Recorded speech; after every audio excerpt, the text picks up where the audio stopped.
আজিৰ দিনটো অসমবাসীৰ বাবে এটা অতিকে গুৰুত্বপূৰ্ণ দিন। বিশেষকৈ কেন্দ্ৰীয় বাজেটৰ বক্তব্যৰ পিছত আজি আমাৰ অসমত এটা উৎসাহৰ পৰিৱেশ সৃষ্টি হৈছে। মই কেন্দ্ৰীয় বাজেট আৰু আমাৰ কেইটামান আঁচনিৰ বিষয়ে আপোনালোকক অৱগত কৰিব বিচাৰিছোঁ। প্ৰথমতে আপোনালোক সকলোৱে জানে যে ভাৰতবৰ্ষৰ 43তম সাংস্কৃতিক ঐতিহ্যৰূপে চৰাইদেউ মৈদামক ইউনেস্কোই আনুষ্ঠানিক স্বীকৃতি দিছিলে। ইউনেস্কোৰ মুখ্য কাৰ্যালয়ত এই প্ৰমাণপত্ৰখন সংগ্ৰহ কৰিবৰ বাবে আমাক আমন্ত্ৰণ জনাইছিলে। ৰাজ্য চৰকাৰৰ প্ৰতিনিধি হিচাপে অসম চৰকাৰৰ সাংস্কৃতিক মন্ত্ৰী শ্ৰী বিমল বৰা ডাঙৰীয়া পেৰিছত অৱস্থিত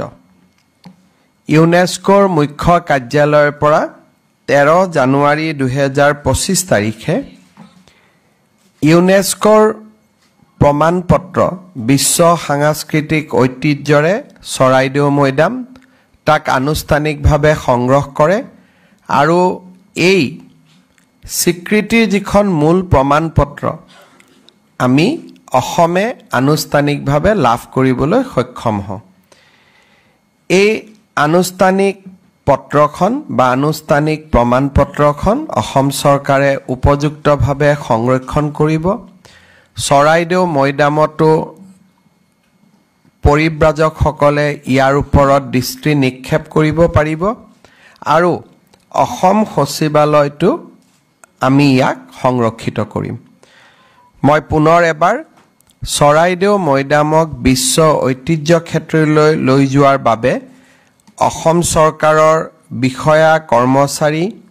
সকলোৰে যি নিৰবিচ্ছিন্ন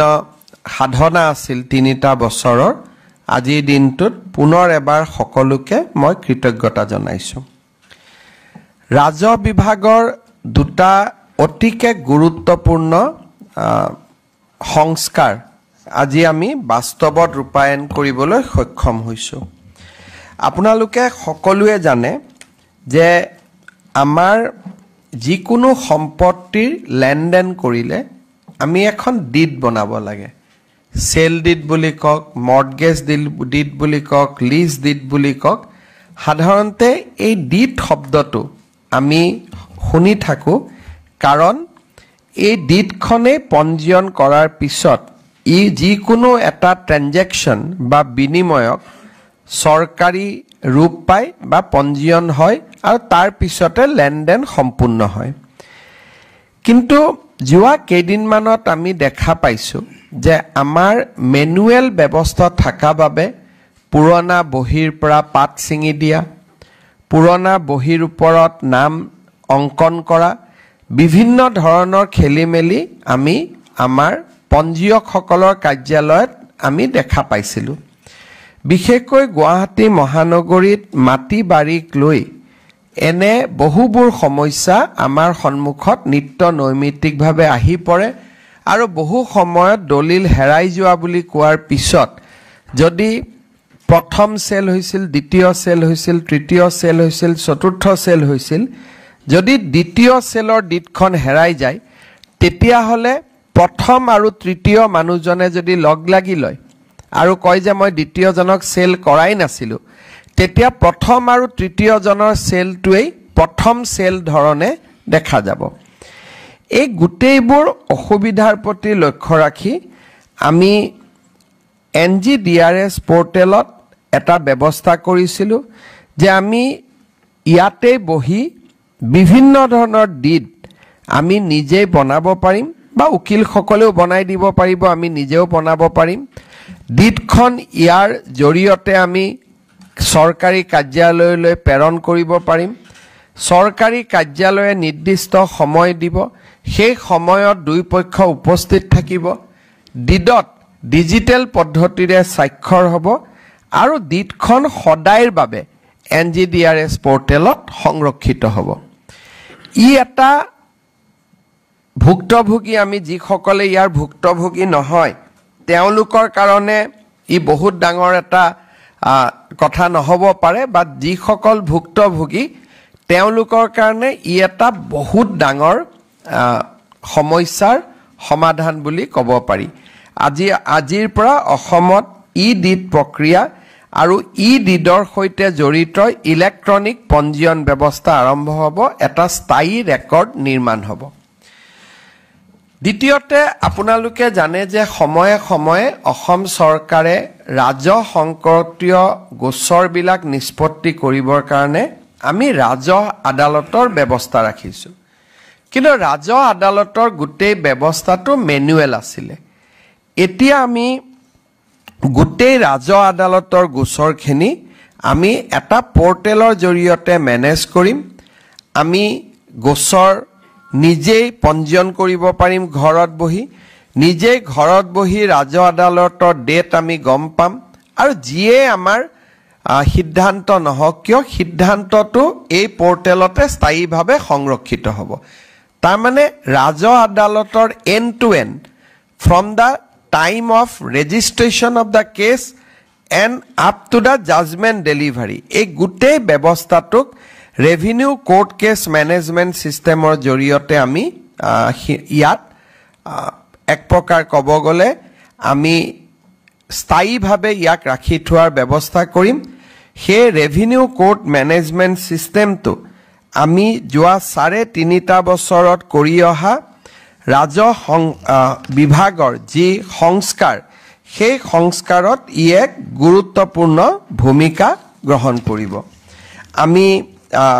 আশা কৰোঁ যে ইয়াৰ ফলত ৰাজহ আদালতত মানুহ বেছিকৈ আহিব পঞ্জীয়ন বাঢ়িব আৰু গোটেই ৰেকৰ্ডটো আমি স্থায়ীভাৱে ৰাখিব পাৰিম আৰু গোটেই ডেট কেতিয়া পাব সময় কেতিয়া পাব কোৰ্ট কেতিয়া যাব লাগিব গোটেই বস্তুটো সিস্টেম জেনাৰেটেড হ'ব অটোমেটিক হ'ব গতিকে মানুহে আৰু খা খবৰ লৈ থাকিবৰ বাবে প্ৰয়োজন নহব ই চৰকাৰখনক ৰাইজৰ বহু ওচৰলৈকে ওচৰ চপাই লৈ যাব মই ৰাজহ বিভাগৰ মন্ত্ৰী কেশৱ মহন্ত ডাঙৰীয়া আৰু ৰাজহ বিভাগৰ বিষয়া কৰ্মচাৰীসকলক এই দুইটা সংস্কাৰৰ বাবে বহুত বহুত ধন্যবাদ আৰু অভিনন্দন জনাইছোঁ আজি আমাৰ অনুষ্ঠানৰ এক মূল লক্ষ্য আছিল মুখ্যমন্ত্ৰীৰ আত্মনিৰ্ভৰ অভিযান আপোনালোকে জানে যে ৰাজ্য চৰকাৰৰ বাজেটত আমি ঘোষণা কৰিছিলোঁ যে 2 লাখ যুৱকক আমি আত্মসংস্থাপনৰ বাবে 2 লাখ টকাৰ আমি সহায় বা সাহায্য আমি দিম আৰু তাৰ মূল ধাৰণাটো হ'ব যে 1 লাখ সাহায্য আৰু 1 লাখ টকাৰ ঋণ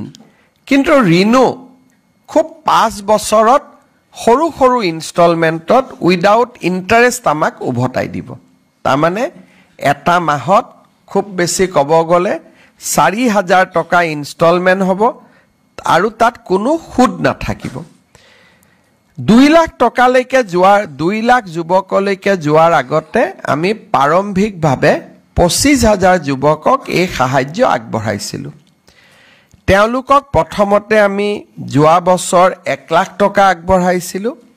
আৰু এই বছৰ আমি তেওঁলোকক 1 লাখ টকাৰ দ্বিতীয় কিস্তি প্ৰদান কৰিম সেপ্টেম্বৰ অক্টোবৰ মাহত কিন্তু তাৰ আগতে এই গোটেই ব্যৱস্থাটো যাতে যুৱক যুৱতীসকলে বিশেষকৈ একাংশ যুৱক যুৱতীয়ে যাতে মোবাইল আদি কিনাত খৰচ নকৰে আৰু তেওঁলোকক যাতে আমি সঁচাকৈ মেন্টৰিং কৰিব পাৰোঁ ভাল কাম কৰাৰ কাৰণে সেই কাৰণে আমি গোটেই ৰাজ্যতে CM ফেলো আমি নিযুক্তি কৰিছিলোঁ আৰু CM ফেলোসকলে এই সাহায্য পোৱা বা আত্মনিৰ্ভৰ অসমত লোন আৰু সাহায্য পোৱা যুৱকসকলৰ লগত কথা বতৰা পাতি থাকে ফলো আপ কৰে এই ব্যৱস্থাৰ কাৰণে এইবাৰ আমি ৰাজ্যখনত বহুতো CM AAA পোৱা যুৱক যুৱতীয়ে সিৰিয়াসলি কাম কাজ কৰা দেখা পাইছোঁ ইনফেক্ট মই আজিও এখন সভাত এজন যুৱকক লগ পাই আহিছিলোঁ তেওঁ মোক কৈছিলে যে CM ট্ৰিপলৰ দ্বিতীয় ইনষ্টলমেণ্টটো কেতিয়া দিব মই ক'লো বাবা তুমি তেতিয়া পাবা যেতিয়া এই 1 লাখ টকাৰ ভাল ব্যৱহাৰ হয় বোলে মোক তেওঁ ক'লে যে দাদা 1 লাখ টকা মই নিজৰ পৰা আৰু আপোনাৰ পৰা পোৱা 1 লাখ 2 লাখ টকা মই ইতিমধ্যে লগাই কাম আৰম্ভ কৰিছো আৰু মোৰ ব্যৱসায় ভালো হৈছে গতিকে ই এটা খুব ভাল এখন আঁচনিত পৰিণত হৈছে আৰু এতিয়া আমি বেংকসমূহৰ লগতো কথা পাতিছো যে এই 2 লাখ টকা সিট ক্যাপিটেল পোৱা যুৱক যুৱতীসকলক আমি কেনেকৈ তেওঁলোকক আগুৱাই লৈ গৈ প্ৰধানমন্ত্ৰী মুদ্ৰা আঁচনিৰ সৈতে জড়িত কৰিব পাৰো সেই প্ৰক্ৰিয়াটো চলি থাকুতে আমি যেহেতু আমাৰ 2 লাখ লক্ষ্য 25,000ক আমি দিলু আমি আৰু 75,000 যুৱক যুৱতীক ঋণ দিয়াৰ বাবে ৰাজসাহায্য দিবৰ বাবে আমি নতুন পঞ্জীয়ন আমি মুকলি কৰি দিছিলো ইয়াৰ নিয়মটো হল যে প্ৰথমে তেওঁলোকে পঞ্জীয়ন কৰে ৰেজিষ্ট্ৰেচন কৰে 75,000 ঋণৰ বা লোনৰ বা ৰাজসাহায্যৰ বিপৰীতে প্ৰায় 1.5 লাখ যুৱক যুৱতীয়ে এইবাৰ নিজৰ নাম পঞ্জীয়ন কৰিছে একজেক্ট যদি সংখ্যাটো আমি ক'ব যাও 1,62,000 যুৱকে এই আঁচনিখনত পঞ্জীয়ন কৰিছে আৰু এই পঞ্জীয়ন আমি 2024 চনৰ 18 অক্টোবৰৰ পৰা 18 নৱেম্বৰলৈকে লৈছিলো এতিয়া কথাটো হল যে এই 1,62,000 আবেদনকাৰীয়ে প্ৰথম পঞ্জীয়ন কৰিলে পঞ্জীয়নৰ পিছত কি কাম কৰিব তেওঁলোকৰ প্ৰজেক্ট কি এই গোটেই কথা জনাই তেওঁলোকে ৰেজিষ্ট্ৰেচন কৰিব লাগে আজি আমি এই ৰেজিষ্ট্ৰেচন পোৰ্টেলটো মুকলি কৰি দিছো আৰু ই এমাহৰ বাবে খোলা থাকিব এই এমাহৰ ভিতৰত 1,62,000 যুৱক যুৱতী যোনে পঞ্জীয়ন কৰিছিল তেওঁলোকে আবেদন কৰিব লাগিব আবেদনত অলপ ডিটেইলছ লাগিব আৰু আবেদন কৰাৰ পিছতে আমি তেওঁলোকৰ ইন্টাৰভিউ আৰম্ভ কৰিব পাৰিম 1,62,000ৰ ভিতৰত 75,000 যুৱক যুৱতীক আমি নিৰ্বাচিত কৰিম তাৰ মানে 2:1 দুজনৰ বিপৰীতে এজনে ঋণ পাব আজি আমি পোৰ্টেলটো মুকলি কৰি দিলু সকলোৱে ইতিমধ্যে পঞ্জীয়ন কৰিছে তেওঁলোকলৈকে আজি আমাৰ ইলেক্ট্ৰনিক্যালি মেছেজও আমি তেওঁলোকক পঠাই দিম গুটে 1,62,000 জনক যে পঞ্জীয়নৰ পোৰ্টেল মুকলি কৰা হল পঞ্জীয়ন হল এতিয়া এপ্লিকেশনৰ পোৰ্টেল মুকলি কৰা হল তেওঁলোকে মোবাইলত মেছেজও পাব সংবাদ মাধ্যমৰ জৰিয়তেও গম পাব আৰু উদ্যোগ বিভাগে বিজ্ঞাপন আদিও দিব যাতে 1,62,000 যুৱকক আমি পঞ্জীয়নলৈকে আনিব পাৰো 25,000 75,000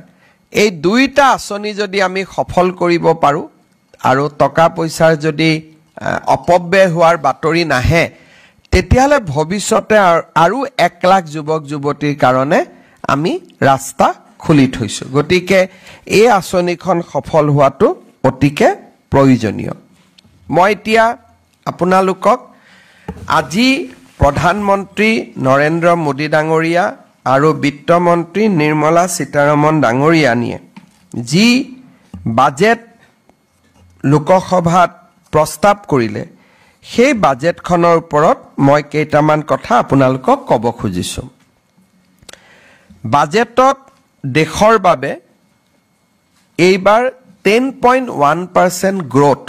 জিডিপি গ্ৰোথ ধাৰ্য কৰা হৈছে against the GDP growth of 9.7% in the revised estimate of 2024-25 অৰ্থাৎ দেশখনৰ অৰ্থনীতি 10% আধাৰত বৃদ্ধি হ'ব ফিস্কেল ডেফিসিট 4.8 ৰ পৰা 4.4% লৈকে কমিব আৰু ক্যাপিটেল এক্সপেন্ডিচাৰ 10 লাখ কোটিৰ পৰা 11 লাখ কোটি টকালৈকে বৃদ্ধি কৰা হ'ব আৰু মাৰ্কেট বৰোইং যাক নেকি আমি ঋণ বুলি কওঁ কেন্দ্ৰীয় চৰকাৰে এইবাৰ 11 লাখ কোটি টকা ঋণ লব বিভিন্ন ডেভেলপমেন্টৰ কামসমূহ আগবঢ়াই লৈ যাবলৈ ৰাজ্য চৰকাৰসমূহক এইবাৰ আগবঢ়োৱা যি পুঁজি অসমে 2024-25 টেক্স ডিভলিউশ্যনৰ জৰিয়তে আমি 40,000 কোটি টকা লাভ কৰিছিলোঁ এইবাৰ কেন্দ্ৰীয় বাজেটত এই পুঁজিৰ পৰিমাণ 44,500 কোটি টকা ধাৰ্য কৰা হৈছে অৰ্থাৎ আমাৰ ৰাজ্যখনলৈকে অতিৰিক্তভাৱে 4,500 কোটি টকা আমাৰ ৰাজ্যলৈ অহা বছৰ আহিব ইয়াৰ উপৰিও ভাৰত চৰকাৰে ৰাজ্যসমূহক এটা বিশেষ ঋণ দিয়ে যি ঋণ 50 বছৰ পিছত উভতাই দিব লাগিব আৰু ঋণৰ সুদ কেন্দ্ৰীয় চৰকাৰে দিব অৰ্থাৎ আজি যদি আমি 5,000 টকা লওঁ 5,000 কোটি টকা আমি যদি হাতত লওঁ 50 বছৰ পিছত ইয়াৰ মূল্যটো 200 কোটিও নাথাকেগৈ বিকজ অফ ইনফ্লেশ্যন সেইকাৰণে যদিও নামত লোন ই এক প্ৰকাৰ গ্ৰান্ট আৰু এই দিশত যোৱাবাৰ ভাৰত চৰকাৰে গোটেই দেশৰ ৰাজ্যসমূহৰ বাবে 1.5 লাখ কোটি টকাৰ ব্যৱস্থা কৰিছিল এইবাৰো একে ধন তেওঁলোকে বাজেটত ৰাখিছে ফলত ভাৰতৰ ৰাজ্যসমূহ যথেষ্ট পৰিমাণে উপকৃত হ'ব বিশেষকৈ কেপিটেল এক্সপেণ্ডিচাৰ আমাৰ ৰাজ্যৰ স্তৰতো বাঢ়িব এইবাৰ বাজেটৰ এটা মুখ্য দিশ হৈছে যে মধ্যবিত্ত আৰু নিম্ন মধ্যবিত্ত সমাজলৈ সকাহ 12 লাখ টকাৰ লৈকে আমাৰ কোনো ৰাইজে এতিয়াৰ পৰা ইনকাম টেক্স দিব নালাগিব 12 লাখ টকালৈকে ইনকাম টেক্স ৰেহাই দিয়াৰ মিনিংটো হৈছে যে তৃতীয় আৰু চতুৰ্থ শ্ৰেণীৰ কোনো কৰ্মচাৰীয়ে এতিয়া ইনকাম টেক্স দিব নালাগে জুনে মাহত 1 লাখ টকা দৰমহা পায় তেওঁলোকেহে ইনকাম টেক্স দিব লাগিব তানে 12 লাখ টকা বছৰ আৰু মাহত 1 লাখ টকা উপাৰ্জন নকৰা কোনো ব্যক্তিয়ে এইবাৰ আৰু আয়কৰ দিব নালাগে ইয়াৰ ফলত মই এক প্ৰকাৰ দেখা পাওঁ যে আমাৰ চৰকাৰী কৰ্মচাৰী প্ৰায় সকলোৱে টেক্স আউটাৰ পৰা যাৰ বহুত দিন চাকৰি হোৱা নাই বিশেষকৈ নতুনকৈ চাকৰিত যোগদান কৰা 5 বছৰ 10 বছৰ 15 বছৰ চাকৰি কৰা কোনো লোকে ইনকাম টেক্স দিব নালাগিব ব্যক্তিগত খণ্ডটো উদ্যোগসমূহতো কাম কৰা খুব কম মানুহে ইনকাম টেক্স দিব লাগিব এক প্ৰকাৰ খুব ভাল ফাৰ্স্ট ক্লাছ কন্ট্ৰাক্ট নকৰা বা ভাল কোনোবাই ব্যৱসায় নকৰিলে ইনকাম টেক্স দিয়াৰ প্ৰয়োজনীয়তাটো বহু পৰিমাণে নোহোৱা হ'ব ই ভাৰতৰ মধ্যবিত্ত সমাজখনলৈ এক বিশাল সকাহ যদি আপোনালোকে কংগ্ৰেছ চৰকাৰৰ দিনত চাই 75 বছৰ বা 60 বছৰ তেওঁলোকে চৰকাৰ চলোৱাৰ পিছত ইয়াক 3 লাখ টকালৈকেহে লৈ যাব পাৰিছিল মোদী ডাঙৰীয়াই প্ৰথমতে 5 লাখ তাৰ পিছত 7 লাখ এতিয়া 12 লাখ টকালৈকে ইনকাম টেক্সৰ পৰা সাধাৰণ ৰাইজক ৰেহাই দি মধ্যবিত্ত সমাজখনলৈ এক বহুত ডাঙৰ সকাহ দিবলৈ সক্ষম হ'ল এই বাজেটত অসমৰ কাৰণে দুটা বিশেষ গুৰুত্বপূৰ্ণ ঘোষণাই আমাক সকলোকে আনন্দিত কৰিছে আমাৰ ৰাজ্যত উদ্যোগীকৰণৰ এটা নতুন বাতাবৰণ টাটাৰ সেমিকন্ডাক্টৰ ইণ্ডাষ্ট্ৰি দি আৰম্ভ হৈছিল আৰু বহুতৰ মনত ধাৰণা আছিল যে এটা কিবা কৰি আহিলে আৰু শেষ আৰম্ভণি শেষ কিন্তু ইয়াক আমি মেইনটেইন কৰিব পাৰিছো 27,000 কোটি টকা বেৰে সেমিকন্ডাক্টৰ ইণ্ডাষ্ট্ৰি অহাৰ পিছত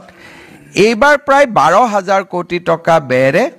এডভান্টেজ আসাম 2.0 প্ৰাৰম্ভণিতে আমাৰ হিন্দুস্তান ফাৰ্টিলাইজাৰ কৰ্পোৰেচনক নতুন ধৰণে নিৰ্মাণ কৰা বা ব্ৰহ্মপুত্ৰ ভেলী ফাৰ্টিলাইজাৰ কৰ্পোৰেচনক নতুন ধৰণে নিৰ্মাণ কৰাৰ ঘোষণা আজি আনুষ্ঠানিকভাৱে কৰা হ'ল আগৰ যি বিভিচিএল আছিল বা পুৰণা যি সাৰ কাৰখানা আছিল হি সম্পূৰ্ণ তাৰ পৰা সম্পূৰ্ণভাৱে পৃথক এটা নতুন সাৰ কাৰখানা নামৰূপত গঢ়ি তোলা হ'ব আগত বিভিচিএল যি আছিল তাৰ ইউৰিয়াৰ প্ৰডাকশন কেপাসিটি আছিল খুব টানি মানি 2 লাখ মেট্ৰিক টন এইবাৰ আমি প্ৰস্তাৱ কৰিছো 12.75 লাখ মেট্ৰিক টন তাৰমানে 13 লাখ মেট্ৰিক টন আমি ইউৰিয়া আৰু আদাৰ ৰিলেভেন্ট ফাৰ্টিলাইজাৰ আমি তাত নিৰ্মাণ কৰিব পাৰিম আৰু ইয়াৰ যেটো নতুন ব্যৱস্থা হ'ব সেই ব্যৱস্থাত ৰাজ্য চৰকাৰৰো 40% অংশীদাৰিত্ব থাকিব আৰু ইয়াৰ নাম কি হ'ব নতুন নাম হ'ব পুৰণা নাম থাকিব আলোচনা হ'ব কিন্তু সম্পূৰ্ণ এটা পৃথক এটা নতুন সাৰ কাৰখানা হ'ব আৰু বৰ্তমানৰ ব্ৰহ্মপুত্ৰ ভেলী যেটো সাৰ কাৰখানা আছে তেওঁলোকৰ 11% হে ইয়াত কন্ট্ৰিবিউশন থাকিব অৰ্থাৎ বহুতে আগত কয় যে চতুৰ্থ ইউনিট হ'ব নেকি থাৰ্ড ইউনিট হ'ব নেকি ইয়াত কোনো থাৰ্ড ফৰ্থ ইউনিট নহয় it will be a brand new greenfield urea plant completely এটা নতুন সাৰ কাৰখানা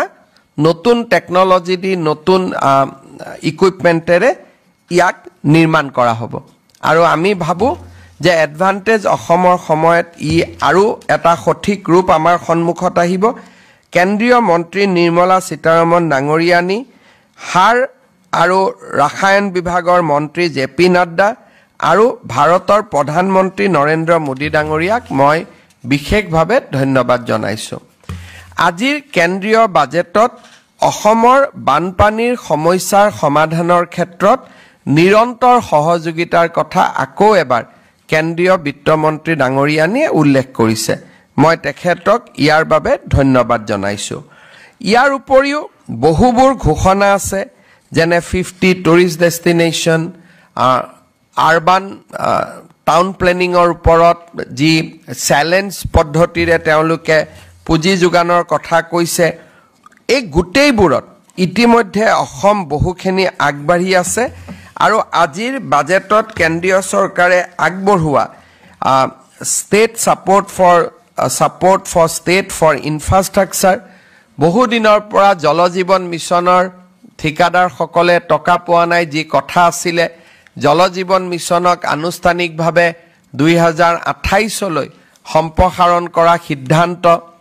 পাৱাৰ সেক্টৰ ৰিফৰ্মছত আমাক এডিশনাল বৰোইং দিয়াৰ সিদ্ধান্ত 0.5% ৰাজ্য চৰকাৰে আৰু বেছি ঋণ ল'ব পাৰিব যাৰ পৰা আমাৰ ফিস্কেল স্পেস বাঢ়িব আৰবান চ্যালেঞ্জ ফান্ড যাৰ জৰিয়তে আমি জাগিৰোড আৰু পলাশবাৰীক দুখন স্যাটেলাইট টাউনশিপ নিৰ্মাণৰ কথা কৈছো তাৰ বিষয় আজি উল্লেখ কৰা হৈছে উডান ৰিজনাল কানেক্টিভিটিৰ কথা উল্লেখ কৰা হৈছে national geospatial mission Gyan Bharatam mission Bharat trade net warehousing facility for air cargo national framework for global capacity centre এই গুটেই বিলাকৰ জৰিয়তে আমি বহুখিনি আগবাঢ়ি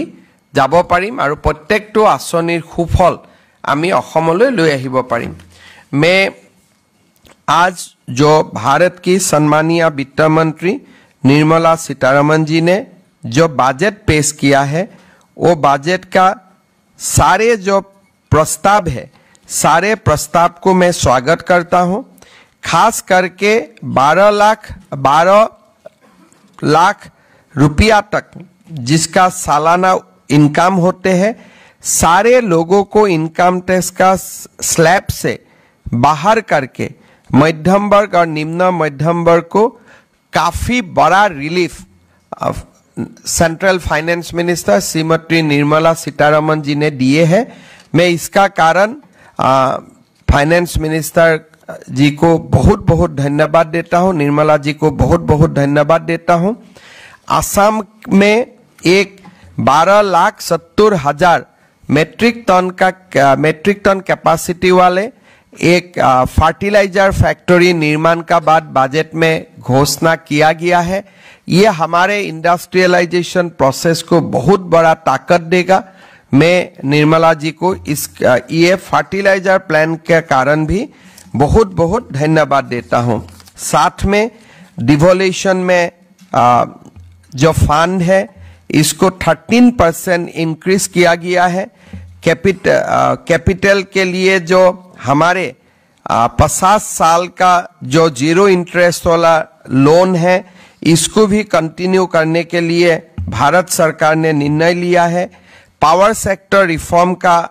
अनुसार 0.05% ऑफ जीएसडीपी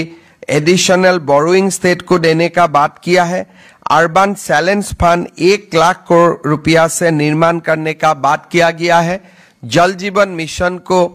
एक्सटेंड किया गया है। एक बहुत ही अच्छा एंड बहुत ही जनहितैषी बजट वित्त मंत्री जी ने प्रस्तुत किया है। मैं वित्त मंत्री जी को धन्यवाद देता हूं, प्रधानमंत्री नरेंद्र मोदी जी को धन्यवाद देता हूं कि असम का इंडस्ट्रियलाइजेशन के लिए प्रधानमंत्री जी ने जो बहुत बड़ा कदम उठाया, पहले सेमीकंडक्टर का बाद urea plant,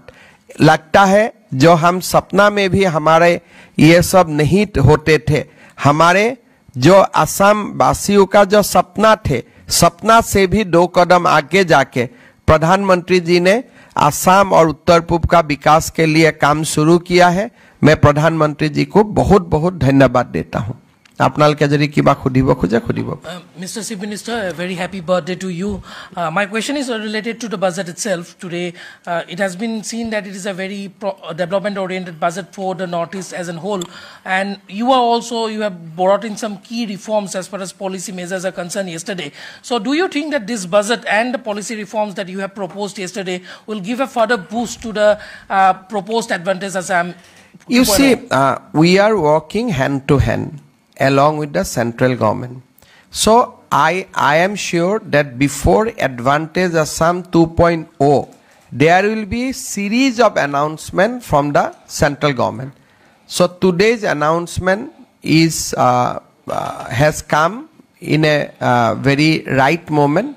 However, based on my discussion with my central leadership, I am sure there will be many more announcements. At least 5 or 6 there will be important announcement in run up to the Advantage Assam conclave, and I am sure that both investment and infrastructure in both count, Assam will have a lot of reason to smile, and we will continue to do that. So far as our policy is concerned, I'd like to again stress the word double engine. So the entire idea of Prime Minister is to ensure that both state and central government work together. So all our policy decisions are complementary to the policy decision of the central government. So whatever central government announced, we supplement that, we complement that, and we try to ensure that its impact is more visible in less period of time.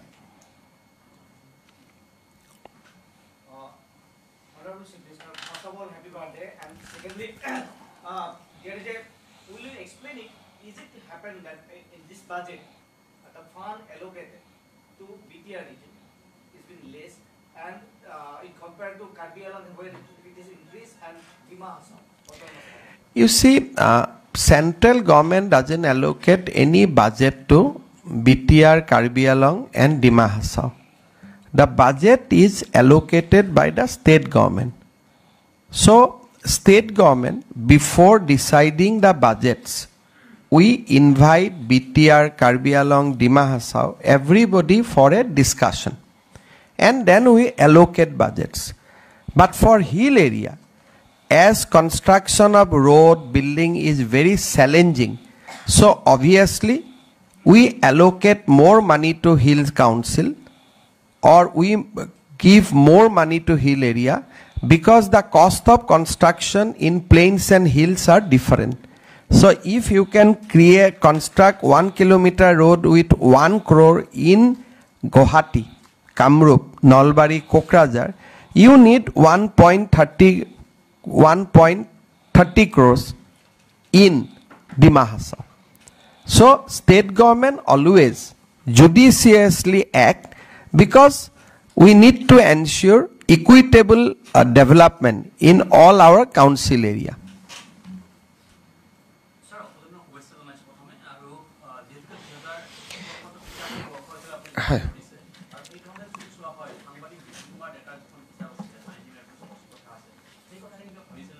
মই একো ভাবা নাই, বিশেষকৈ যি কিতাপ বাতৰিয়ে অসমখনক আগুৱাই লৈ না যায় বা পিছুৱাই লৈ না যায়, তেনেকুৱা কথা বতৰা চৰকাৰৰ পৰ্যায়ত আলোচনা কৰা নহয়। চৰকাৰে তাকে আলোচনা কৰে যে কিতাপ কিনাৰ কাৰণে আমি কেনেকুৱা পৰিৱেশ কৰিব পাৰোঁ, গ্ৰন্থমেলা কৰিব পাৰোঁ। এতিয়া সাংবাদিক বিজু ডেকাই কি লিখিছে কি লিখা নাই মোৰ নলেজতো নাই, আৰু মই কেতিয়াও এইবিলাকৰ ওপৰত কথাও পাতা নাই।